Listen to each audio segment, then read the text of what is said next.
Gjitha zgjedhjet, proceset zgjedhore, në të cilën organizator ka dalë BDI, kanë qenë zgjedhje suedeze.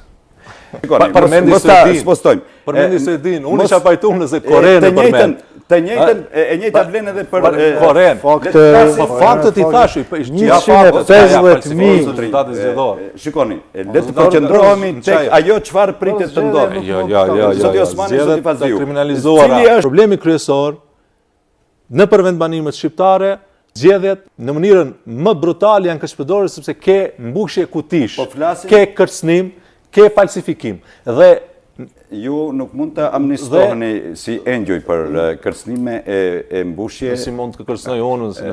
Unë jam votues këtu, po mirë. Nuk kthehemi tek e kaluara.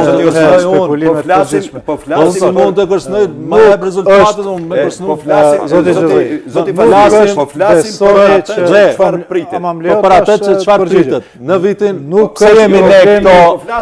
Pse jemi ne këto negociata? Që të i kalohet kjo krizë. Po pse përmend Partinë Demokratike Shqiptare? Ka ndodhur në të kaluarën nëse i kthehemi, prandaj them të shikojmë perspektivën. Për krizën. Për të nesërmen. Për krizën flas. Po, pikërisht për këtë.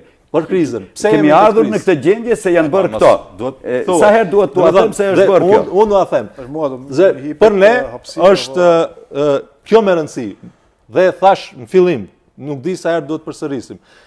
Garancat fuqishme nga faktori ndërkombëtar i kemi se këto që përmenda, këto keqpërdorime nuk do të presim me të shohim.